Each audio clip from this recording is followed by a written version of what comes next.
Happy healthy kids ടൈമിലേക്ക് വീണ്ടും സ്വാഗതം. ഇന്ന് കുറച്ച് വലിയ കുട്ടികളുടെ പേരൻസിന് വേണ്ടിയുള്ള വീഡിയോ ആണ്. വലിയ കുട്ടികളെന്ന് വെച്ചാൽ 1-ാം ക്ലാസ് തൊട്ട് 7-ാം ക്ലാസ് വരെയുള്ള കുട്ടികൾക്ക് ഇപ്പോൾ സ്കൂൾ നവംബർ 1 തൊട്ട് തുടങ്ങുകയാണല്ലോ. ഒരുപാട് പേരൻസിന് ഒരുപാട് സംശയങ്ങളും ആശങ്കകളും എല്ലാമായിരിക്കുകയാണ്. എൻ്റെ കുട്ടിയെ സ്കൂളിൽ വിടണോ? എൻ്റെ മോള് പോലും ചോദിക്കുന്നത് അമ്മയെ സ്കൂളിൽ വിടണോ എന്നാണ്. അപ്പോൾ എനിക്ക് ആലോചിക്കാമല്ലോ ബാക്കിയുള്ള അമ്മമാരുടെ സംശയങ്ങൾ. അപ്പോൾ നിങ്ങളുടെ സംശയങ്ങളെല്ലാം ഒന്ന് തീർക്കാമെന്ന് വിചാരിച്ചാണ് ഞാൻ ഈ വീഡിയോ ചെയ്യുന്നത്. നിങ്ങൾക്കറിയാമല്ലോ, ഗവൺമെൻറ്റും ബാക്കി ഹെൽത്ത് അതോറിറ്റീസും എല്ലാവരും ഒത്തൊരുമയോടുകൂടെ ഒരുമിച്ച് ഒരുപാട് കാര്യങ്ങൾ ചെയ്യുകയാണ് സ്കൂൾ തുറക്കാൻ വേണ്ടി. എല്ലാം ആർക്ക് വേണ്ടിയാണ്? കുട്ടികളുടെ ഭാവിക്ക് വേണ്ടി തന്നെയാണ് ഇത് ചെയ്യുന്നത്. അപ്പോൾ നിങ്ങൾക്കൊരു സംശയം കാണും, ഓൺലൈൻ ക്ലാസ്സിൽ നല്ലവണ്ണം നടക്കുന്നുണ്ടല്ലോ, പിന്നെ എന്തിനാണ് ഈ കുട്ടികളെ ഈ കോവിഡ് കാലത്ത് ഇങ്ങനെ സ്കൂളിലേക്ക് അയക്കുന്നതെന്ന് നിങ്ങൾ വിചാരിക്കുന്നുണ്ടോ? ഈ ഓൺലൈൻ ക്ലാസ്സിൽ പഠിപ്പിക്കുന്ന ഭാഷകളും സയൻസ് സബ്ജക്റ്റും സോഷ്യൽ സ്റ്റഡീസ് സബ്ജക്റ്റും മാത്രം മതിയോ കുട്ടികൾക്ക്? പോരാ, അവർക്ക് ഒരുപാട് ലൈഫ് സ്കിൽസ് പഠിക്കേണ്ടിയിരിക്കുന്നു. അതായത് കൂട്ടുകാരുമായിട്ട് ഒത്തൊരുമിച്ചുള്ള യാത്രയും അവിടെ ചെന്ന് കഴിഞ്ഞുള്ള ഇൻ്ററാക്ഷനും ടീച്ചേഴ്സിനോടുള്ള ഇൻ്ററാക്ഷനും എല്ലാവർക്കും അറിയാമല്ലോ. ആരെല്ലാം പറഞ്ഞാലും ടീച്ചേഴ്സ് പറയുന്നത് മാത്രമേ കുട്ടികൾ കാര്യമായിട്ട് എടുക്കുകയുള്ളൂ. അതുപോലെ തന്നെയാണ് കുട്ടികൾക്ക് കളിക്കാനുള്ളതും. ഇപ്പോൾ കളിക്കാനൊന്നുമുള്ള അനുവാദമില്ല, സോഷ്യൽ ഡിസ്റ്റൻസിങ് വേണമെങ്കിൽ.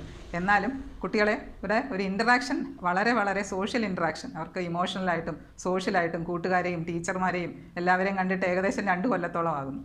അപ്പോൾ ചില കുട്ടികൾക്ക് പെട്ടെന്ന് ചെല്ലുമ്പോഴെല്ലാം മനപ്രയാസം കാണും. പക്ഷേ ബാക്കിയുള്ള കുട്ടികളെല്ലാം റെഡിയായിട്ടിരിക്കുകയാണ് സ്കൂളിൽ പോകാനായിട്ട്. നിങ്ങൾക്ക് തന്നെ അറിയാം, എനിക്ക് തോന്നുന്നു എൻ്റെ വീഡിയോയിൽ തന്നെ വാശിയും വഴക്കും കുട്ടികൾക്ക്, അതുപോലെ തന്നെ ദേഷ്യം, ഒരുപാട് കുഴപ്പങ്ങളാണ് ഈ വീട്ടിൽ തന്നെ ഇങ്ങനെ ഇരുന്നിട്ട് കുട്ടികൾക്കുണ്ടാകുന്നത്. അതുപോലെ തന്നെ ഒരു സെൽഫിഷ് ആകാനുള്ള സാധ്യതയുണ്ട്. ബാക്കിയുള്ള കുട്ടികളെ കാണുന്നില്ല, എൻ്റെ കാര്യം മാത്രം നോക്കി ഇങ്ങനെ വീട്ടിലിരിക്കുമ്പോൾ. അതുകൊണ്ട് തന്നെയാണ് എല്ലാ അതോറിറ്റീസും ഇത് ബാക്കിയുള്ള രാജ്യങ്ങളിൽ തുറന്നു കഴിഞ്ഞു. സ്കൂളുകളെല്ലാം മിക്ക കൺട്രീസിലും തുറന്നു കഴിഞ്ഞു. അവിടെ വലിയ കുഴപ്പമൊന്നുമില്ലാതെ പോകുന്നു. എന്തായാലും നമ്മളുടെ ഗവൺമെൻറ്റും അങ്ങനെ ഒരു ഡിസിഷൻ എടുത്തത് എല്ലാം കൊണ്ടും നല്ലതാണെന്ന് തന്നെയാണ് കുട്ടികളുടെ ഡോക്ടർമാരുടെ എല്ലാവരുടെയും അഭിപ്രായം.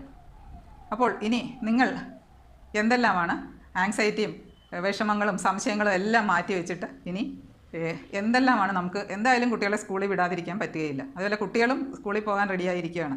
അപ്പോൾ നമ്മൾ എന്തെല്ലാമാണ് ചെയ്യേണ്ടത്?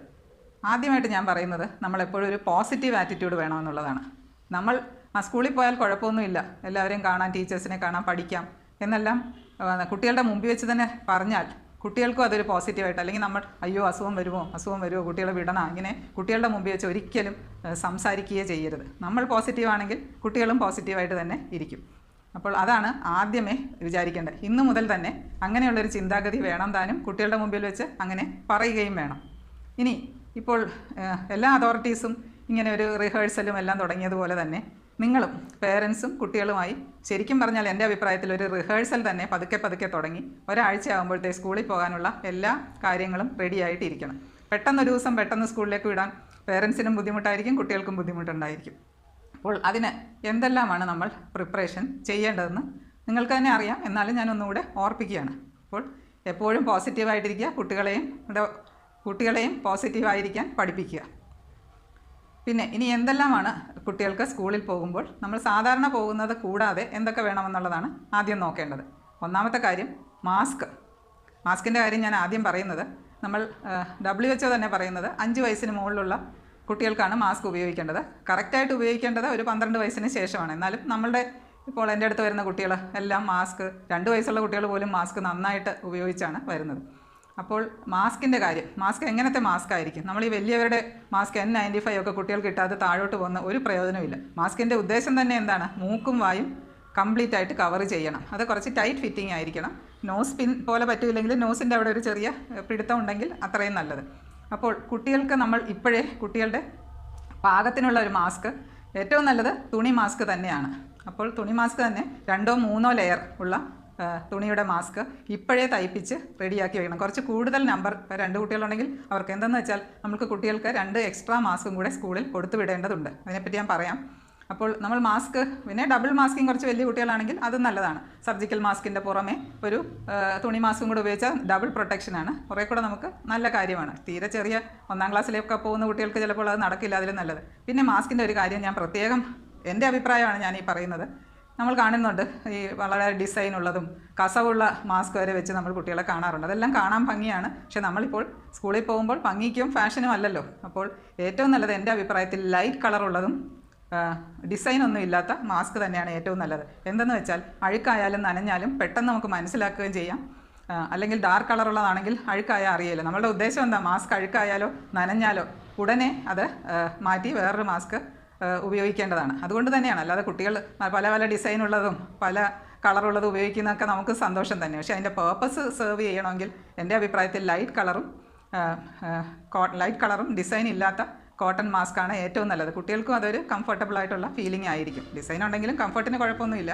എന്നാലും അഴുക്കായാലും നനഞ്ഞാലും പെട്ടെന്ന് അറിയാൻ പറ്റുന്നത് ഇങ്ങനത്തെ മാസ്ക് ആയതുകൊണ്ടാണ് പറയുന്നത്. പിന്നെ നിങ്ങൾ ഏതെങ്കിലും ഫംഗ്ഷനോ എവിടെയെങ്കിലും പോകുമ്പോൾ നിങ്ങൾ കൂടെ ഉള്ളപ്പോൾ എപ്പോഴും അങ്ങനത്തെ മാസ്ക് ഉപയോഗിക്കാമല്ലോ. നേരത്തെ നമ്മൾ തയ്പ്പിച്ച് വെക്കണം. അത് ഒരുവിധം ടൈറ്റ് ഫിറ്റിംഗ് ആയിട്ടുള്ള തന്നെ ഉപയോഗിക്കണം. അത് കഴിഞ്ഞിട്ട് ഇനി സ്കൂളിൽ പോകണം. ഇപ്പോൾ യൂണിഫോം ഒന്നും വേണ്ടെന്നാണല്ലോ പറയുന്നത്. എന്നാലും ഇനി യൂണിഫോം ഇടണമെന്നുള്ള ഇതാണെങ്കിൽ എന്തായാലും നമ്മൾ ഇനിയിപ്പോൾ പുതിയൊരു സ്കൂൾ വർഷം തുടങ്ങാൻ പോവുകയാണ് ജൂൺ ആകുമ്പോൾ.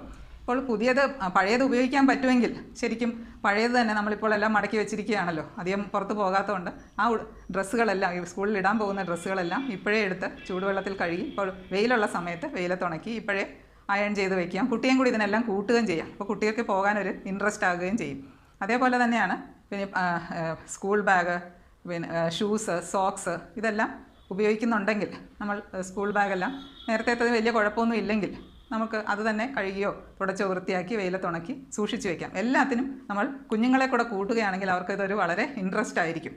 അപ്പോൾ ഇപ്പോൾ ഒരു സോക്സ് ഷൂസ് എല്ലാം അടുക്കി എല്ലായിടത്തും അവർ വെക്കുന്ന സോക്സും ഷൂസിനും ബാഗിനും എല്ലാം ഒരു പ്രത്യേക സ്ഥലം തന്നെ ഇപ്പോൾ വേണ്ടതാണ്. എന്താണെന്ന് വെച്ചാൽ തിരിച്ചു വരുമ്പോൾ ആ സ്ഥലത്ത് തന്നെ വെക്കണം. എന്ന് വെച്ചാൽ വീട്ടിൽ വേറെ ആൾക്കാരുണ്ട്, അങ്ങനെ എന്തെങ്കിലും ഇൻഫെക്ഷൻ ക്യാരി ചെയ്യുവാണെങ്കിൽ അത് ആർക്കും വരാതിരിക്കാൻ വേണ്ടി അത് നമ്മൾ ആ സ്ഥലങ്ങളെല്ലാം ഐഡൻറ്റിഫൈ ചെയ്ത് വെക്കേണ്ടതാണ്.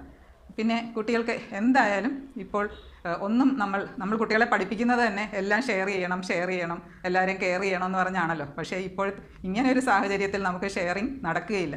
അപ്പോൾ ഷെയർ ചെയ്യേണ്ടെന്ന് ഒരുപാട് പറയുകയല്ല, ഇങ്ങനെയൊരു കോവിഡിൻ്റെ കാലമായതുകൊണ്ട് മാസ്ക് ആർക്കും കൊടുക്കരുത്, മാസ്ക് ഷെയർ ചെയ്യരുത്.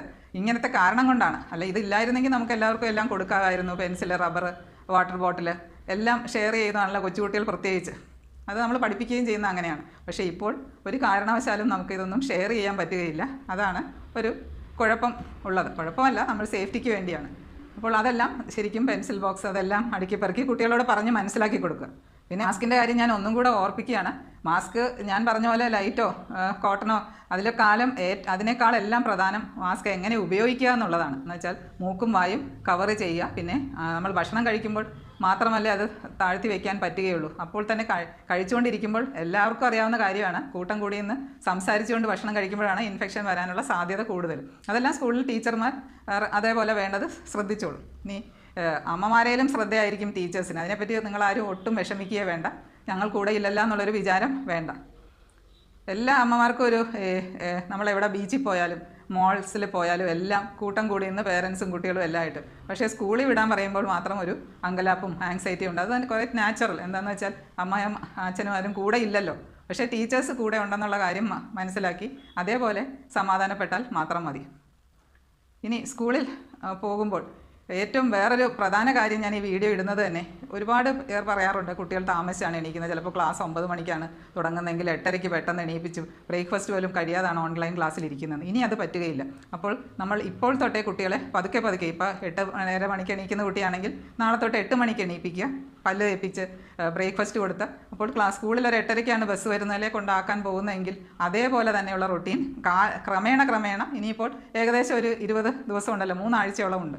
അപ്പോൾ നമുക്ക് അതേപോലെയുള്ള റൊട്ടീൻ പതുക്കെ പെട്ടെന്ന് 1ാം ക്ലാസ്സിൽ പഠിക്കുന്ന ഒരു കുട്ടിയോട് നാളെ തൊട്ട് 8 മണിക്ക് എണീറ്റോളണം, ബ്രേക്ക്ഫാസ്റ്റ് കഴിച്ചോളണം അങ്ങനെ പറയുന്ന അവർക്ക് പെട്ടെന്ന് അത് സാധിക്കുകയില്ല. പിന്നെ അപ്പോൾ അങ്ങനത്തെ ഒരു റൊട്ടീൻ ഇപ്പോഴേ പതുക്കെ ശീലിപ്പിച്ച് സ്കൂൾ തുറക്കുന്നതിന് ഒരാഴ്ചയാകുമ്പോൾ ആ റൊട്ടീൻ കറക്റ്റായിട്ട് വന്നാൽ അമ്മയ്ക്കും പ്രയാസമില്ല, കുട്ടിക്കും പ്രയാസം കാണുകയില്ല. അപ്പോൾ അതാണ് ഞാൻ റിഹേഴ്സൽ ഇപ്പോഴേ തുടങ്ങണമെന്ന് പറയുന്നതിൻ്റെ ഒരർത്ഥം. പിന്നെ ഇനി സ്കൂളിൽ പോകാനുള്ള കാര്യങ്ങളെല്ലാം തലേ ദിവസം തന്നെ എല്ലാവരോടും പറയേണ്ട കാര്യമില്ല. തലേ ദിവസം തന്നെ റെഡിയാക്കി വെക്കുകയാണെങ്കിൽ രാവിലെയുള്ള ഒരു ബഹളം ഒഴിവാക്കാനും പറ്റും. പിന്നെ സ്കൂളുകളെല്ലാം കുറച്ച് സമയത്തേക്കല്ലേ കാണുകയുള്ളൂ. സ്കൂളിൽ പോയാൽ എന്തെല്ലാം ചെയ്യണമെന്ന് ഇങ്ങനെ ഇടയ്ക്കിടയ്ക്ക് കുഞ്ഞിനോട് ഏത് സമയം പറഞ്ഞുകൊണ്ടിരുന്ന കുട്ടികൾക്ക് തന്നെ അതൊരു ഇറിറ്റേഷനായിട്ട് തോന്നും. ഇടയ്ക്കിടയ്ക്ക് നമ്മൾ പറഞ്ഞു കൊടുത്തുകൊണ്ടിരിക്കുക. മാസ്ക് ഉപയോഗിക്കുന്ന കാര്യം, കൈ കഴുകുന്ന കാര്യം, പിന്നെ ഒരു മിനി സാനിറ്റൈസർ ചെറിയ കുപ്പി വേണമെങ്കിൽ കൊടുത്തു വിടാം. സാനിറ്റൈസർ ഒരിക്കലും ഉള്ളിൽ കഴിക്കാൻ പാടില്ല, അത് ടോക്സിക് ആണെന്നെല്ലാം കുട്ടികളോട് പറഞ്ഞ് മനസ്സിലാക്കിയാൽ അവർക്ക് മനസ്സിലാകാവുന്നതേ ഉള്ളൂ. പിന്നെ കൈ എങ്ങനെയാണ് സാനിറ്റൈസർ ഉപയോഗിക്കേണ്ടതെന്നും കൈ കഴുകേണ്ടത് എങ്ങനെയാണെന്നും എല്ലാവർക്കും അമ്മമാർക്ക് അറിയാമല്ലോ. അതേപോലെ കുട്ടികളെ കൊണ്ട് വീട്ടിൽ വെച്ചൊന്ന് ചെയ്യിപ്പിക്കുക. സാനിറ്റൈസർ എങ്ങനെ ഉപയോഗിക്കണം അതെല്ലാം നമ്മളൊന്ന് കുട്ടികളെ കൊണ്ട് ചെയ്യിപ്പിച്ച് നോക്കിയാൽ വളരെ നല്ലതാണ്. ഇപ്പോൾ ആരും കുട്ടികളെ പുറത്തേക്ക് കൊണ്ടുപോകാത്തത് കൊണ്ട് അങ്ങനെയൊന്നും ചെയ്യുന്നില്ലല്ലോ. എന്നാലും നമ്മളുടെ കൺസൾട്ടേഷൻ റൂമിൽ വരുന്ന കുട്ടികൾ സാനിറ്റൈസർ അവിടെ വെച്ചിരിക്കുമ്പോൾ കൈ നീട്ടി നമ്മളോട് ഒന്ന് ഒഴിച്ചു തരുമോ എന്ന് ചോദിക്കുന്ന കേൾക്കുമ്പോൾ നമുക്ക് സന്തോഷം തോന്നും. എന്നിട്ട് അവർ ശരിക്കും സാനിറ്റൈസറൊക്കെ ഉപയോഗിക്കുന്നത് കാണുമ്പോൾ തന്നെ നമുക്ക് ചിലപ്പോൾ അത്ഭുതം തോന്നിയേ. അപ്പോൾ അത് സാനിറ്റൈസർ കൊടുത്തു വിടുക. പിന്നെ ഇനി സ്കൂളിലെ കാര്യങ്ങളെല്ലാം ടീച്ചേഴ്സ് നോക്കിക്കോളും. തിരിച്ചു വരുമ്പോഴുള്ള കാര്യമാണ് എനിക്ക് ഒന്ന് സ്ട്രെസ് ചെയ്ത് പറയാനുള്ളത്. അപ്പോൾ തിരിച്ചു വരുമ്പോൾ കുട്ടികളുടെ നമ്മളിപ്പോഴേ പറയണം, കുട്ടികൾ വന്ന ഉടനെ ഷൂസ് സോക്സ് എല്ലാം പുറത്ത് വയ്ക്കുക. പിന്നെ ഒന്ന് കുളിച്ചതിന് ശേഷം ഭക്ഷണം കഴിക്കുക. ഭക്ഷണം എല്ലാം റെഡിയാക്കി വെക്കുമല്ലോ നമ്മൾ. അപ്പോൾ അത് പോകുമ്പോഴേ പറഞ്ഞു വിടണം, വന്നിട്ട് കുളിച്ച് കഴിഞ്ഞ് വേണം ഭക്ഷണം കഴിക്കാനെന്നുള്ള കാര്യം പ്രത്യേകം അവരെ അതായിട്ട് അപ്പോൾ നല്ല ഹൈജീനിക് ആയിട്ടിരിക്കും. പിന്നെ ഉച്ചയ്ക്കാണ് കുട്ടികൾ വരുന്നതെങ്കിൽ നമുക്ക് ഷൂസ് സോക്സൊക്കെ ഒന്ന് വെയിലത്ത് വെക്കാം. അത് ദിവസവും സോക്സും ഇതുപോലെ ഡ്രസ്സുകളും എല്ലാം മാറി ഈ ഡ്രസ്സെല്ലാം ചൂടുവെള്ളത്തിൽ, സാധാരണ ചൂടുവെള്ളത്തിൽ കഴുകി വെയിലത്തുണ്ടെങ്കിൽ വെയിലത്ത് ഉണക്കി ഡെയിലി ചേഞ്ച് ചെയ്യുകയാണ് വേണ്ടത്. വീട്ടിലെല്ലാവരും 2 ഡോസ് വാക്സിനേഷൻ എടുത്തിട്ടുണ്ടെങ്കിൽ വലിയ പ്രശ്നങ്ങളൊന്നും വരാനുള്ള സാധ്യതയില്ല. എന്തെങ്കിലും ഒരുപാട് പ്രായമുള്ളവരോ കൂടുതൽ അസുഖങ്ങളോ ഹാർട്ടിനോ ലങ്സിനോ അങ്ങനെ ഷുഗർ കൂടുതലുള്ളവരോ സ്റ്റീറോയിഡ് മരുന്ന് കൂടുതലോ ഉള്ളവരോ അങ്ങനെയുള്ളവർക്കൊക്കെയാണ് കോവിഡ് വന്നാലുള്ള കുഴപ്പം. വാക്സിനേഷൻ എടുത്തിട്ട് മൈൽഡായിട്ട് അസുഖം വന്ന് മാറുന്നതായിട്ടാണ് നമ്മളിപ്പോൾ കാണുന്നത്. അത് മാസ്ക് ശരിക്കും പ്രോപ്പറായിട്ട് ഉപയോഗിക്കുകയാണെങ്കിലും ഹാൻഡ് ഹൈജീനും സേഫ് ഡിസ്റ്റൻസിങ്ങും ആണെങ്കിൽ എത്ര അധികം കോണ്ടാക്റ്റ് ഉണ്ടെങ്കിലും നമ്മൾ വളരെ സേഫായിട്ടിരിക്കുന്നതായിട്ടാണ് എൻ്റെ എക്സ്പീരിയൻസിൽ മനസ്സിലാക്കാൻ പറ്റിയിട്ടുള്ളത്. അപ്പോൾ ഇത്രയും കാര്യങ്ങളാണ് നിങ്ങളുടെ ഒരു ആശങ്കകളും ആകുലതകളല്ല ഈ ഡൗട്ട്സും എല്ലാം ഒന്ന് മാറാൻ വേണ്ടി ഞാൻ ഒരു റിഹേഴ്സൽ പോലെ ചെയ്യണമെന്ന് നിങ്ങളോട് പറയുന്നത്. എന്ത് സംശയമുണ്ടെങ്കിലും നിങ്ങൾക്ക് ചോദിക്കാവുന്നതാണ്. അപ്പോൾ എല്ലാ കുട്ടികളും എപ്പോഴും ഹാപ്പി ആയിട്ടും ഹെൽത്തി ആയിട്ടും ഇരിക്കട്ടെ. സ്കൂളിൽ പോയി ലൈഫ് സ്കിൽസ് എല്ലാം നല്ലവണ്ണം പഠിക്കട്ടെ. പഠിത്തത്തോടൊപ്പം അത് നടക്കട്ടെ. ആർക്കും അസുഖങ്ങളൊന്നും വരാതിരിക്കട്ടെ എന്ന് ആശംസിച്ചുകൊണ്ട് നിർത്തുന്നു. ഇനി വേറൊരു വിഷയമായി അടുത്ത പ്രാവശ്യം കണ്ടുമുട്ടാം. നന്ദി, നമസ്കാരം.